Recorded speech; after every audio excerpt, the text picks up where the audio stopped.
It is going off. The siren, folks. The siren is off. The doors are open. The Boxing Rehab Center.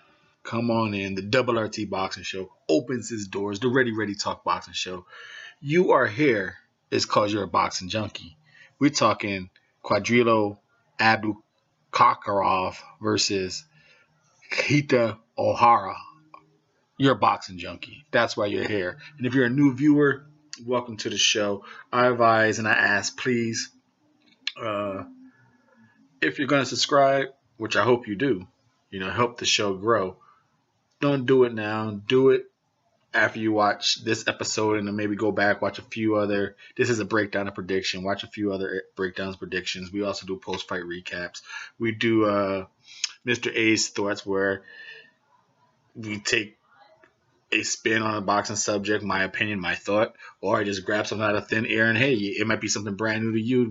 We change the screen, make it look all weird, Mr.A's thoughts. And then once in a while, I go live and we actually do like an hour-long show, 30-minute show, and then there's pre-taped 30-minute show. So, like I said, after this breakdown prediction, go watch some other ones. If you're entertained, if you like what you see, come back, subscribe, and help the show grow. Now, on to what you came here for, to get your fix.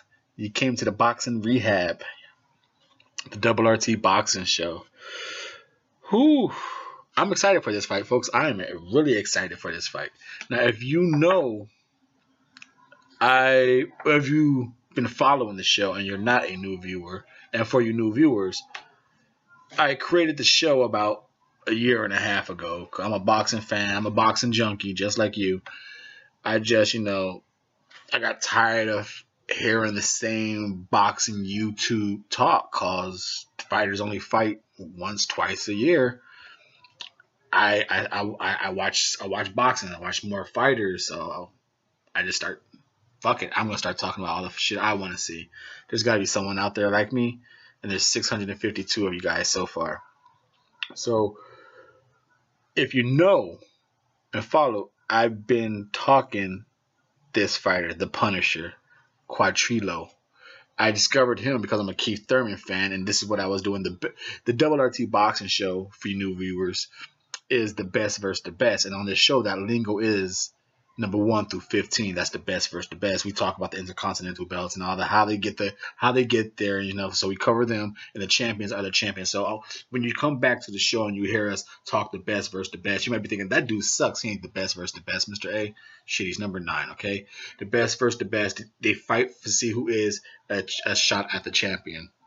So I've been following Kudratillo, like I said. As a Keith Thurman fan, he was always down at the bottom of the WBC and the WBA. Now he's fucking got himself up. He's still high in the WBC, but he's number 4 in the IBF. And Keita is number 5. So this is the final limit. This fight, this right here, becomes the mandatory for Errol Spence. So does it happen? Who gets it? Now,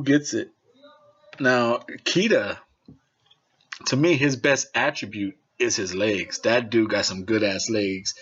His feet and legs, he'll jump in and jump out, fade you. He feints with his legs, and he throws ghost punches. Like, ooh, you thought I was going to throw it. So with his ghost punches and his legs jumping in and out, you think a punch is coming. He jumps back, and he jumps on the right, cracks you in your temple. He'll spin around. So he's good at, like, here you see me, now you don't type shit.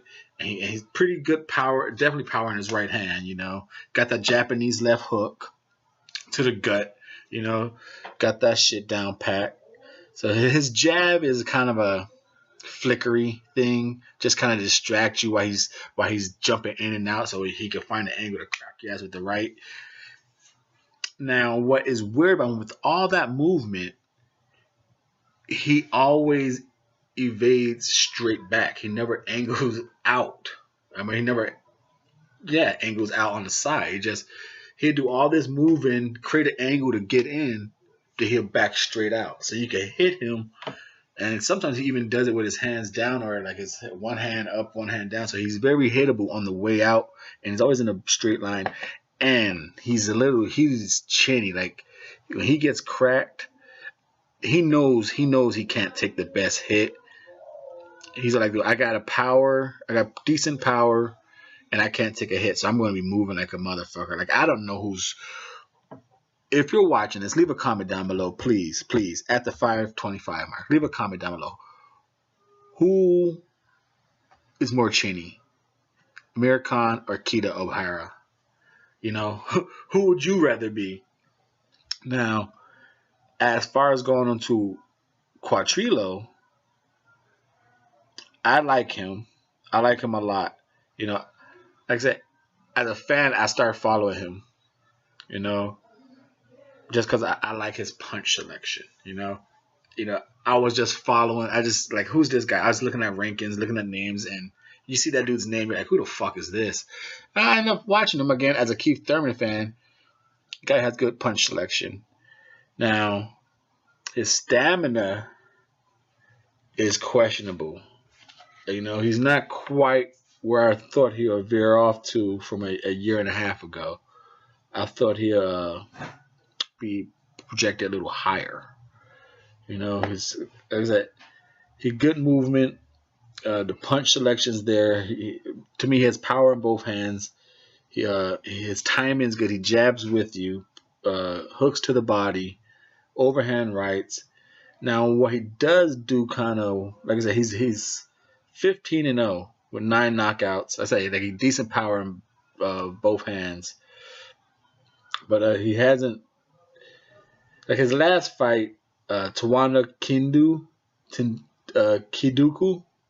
That dude came down from like 160 to fight him.